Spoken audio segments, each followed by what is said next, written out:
Before I start today's episode, I've got a favor to ask. We're coming into the final stretch of days to share the podcast for a chance to win a LEGO Saturn V rocket set. So, if you want a chance to win the coolest LEGO set I've ever seen and built, go to Facebook, Instagram, or Twitter and share the podcast with your friends and family. Sharing the podcast and leaving a review or rating in iTunes helps even more people find the show. I'm grateful and humbled by all of the interest that you have in this podcast. Now, for the show.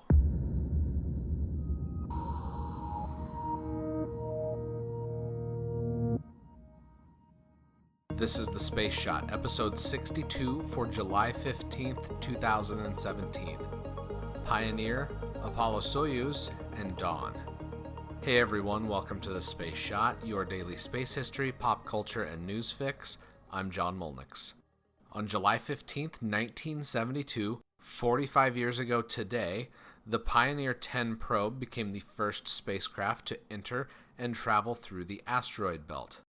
The asteroid belt, or The Belt, if you're a fan of the Expanse show on Sci-Fi or the books, is a region of space that's between Mars and Jupiter, filled with the remnants of material from the formation of our solar system. When the planets in our solar system were forming, there was a massive protoplanetary disk that had the material that would go on to create the planets, moons, asteroids, and other bodies in our solar system. Recently, scientists have imaged protoplanetary disks around other stars that show the different stages of how material coalesces from small particles into protoplanets and eventually into planets. The material in the asteroid belt can range in size from tiny dust particles to objects like Vesta and Ceres. At the time that Pioneer 10 entered the asteroid belt in 1972, it wasn't known if a spacecraft could traverse this region and make it out intact, since nothing had gone out that far before. Scientists were divided on the danger the asteroid belt posed to spacecraft. What are you doing? You're not actually going into an asteroid field. They'd be crazy to follow us, wouldn't they? You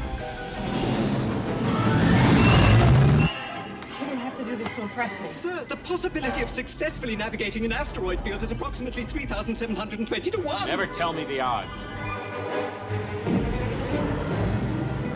Thankfully, we've already beaten those odds.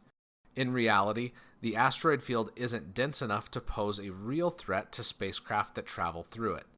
Once Pioneer 10 crossed the asteroid field, it went on to fly by Saturn and Jupiter, becoming the first spacecraft to do so, and paving the way for the Voyager missions. It operated for more than 30 years, with radio communication ceasing in 2003. The RTGs, or radioelectric thermal generators, decayed to a point where they could no longer power the transmitter on board the spacecraft, permanently ending the mission as the spacecraft continued to drift through space. Fast forward to 2007 and the Dawn spacecraft. Dawn's mission is to study protoplanets in the asteroid belt. It entered orbit around Vesta late in the evening on July 15th or early in the morning on July 16th, depending on your time zone, in 2011. Studying objects in the asteroid belt is important to NASA and to scientists around the world because it provides clues to what our solar system was like when it was being formed billions of years ago. The Dawn spacecraft uses a unique xenon ion engine that utilizes solar power and xenon gas. Contrary to what's portrayed in movies, spacecraft generally rely on accelerating over a longer period of time, days, weeks, and even months, instead of having Captain Kirk tell Mr. Sulu to punch it and go to warp speed. Dawn is what JPL refers to as the Prius of spacecraft, since it's extremely efficient in its use of fuel over long periods of time. NASA and JPL quote the 0 to 60 mile an hour time for Dawn at a blistering 4 days, so it's definitely not going to win any celestial drag races, but it will keep going long after other spacecraft have used up their fuel. Dawn studied Vesta for a little over a year before moving on to study Ceres. Now, for some Apollo-Soyuz history. On this day in 1975, the United States and the Soviet Union launched 2 rockets within hours of each other. These rockets weren't on a Cold War military mission, rather they were launched as part of the first international mission in space. Apollo-Soyuz was part of the détente between the United States and the Soviet Union in the later years of the Cold War. American astronauts Thomas Stafford, Vance Brand, and Deke Slayton launched on a Saturn 1B rocket with the Apollo Command Service Module and docking adapter needed for the mission. Deke Slayton was one of the original Mercury 7 astronauts, but he was sidelined for a medical condition during the Mercury program. He went on to serve as the Director of Flight Crew Operations for almost a decade from 1963 until 1972, and helped shape the crews of NASA's missions during the Gemini and Apollo years. Soviet cosmonauts Alexei Leonov and Valery Kubasov were the Soyuz crew and launched slightly before their American counterparts. The astronauts had years of training leading up to the mission, training in both the United States and Russia before the launch in 1975. Even during their busy schedules required for planning and training for this mission, there was still time to have fun. In the book, The Partnership, A History of the Apollo-Soyuz Test Project, the authors of that book recount part of the Soviets' first visit to the United States.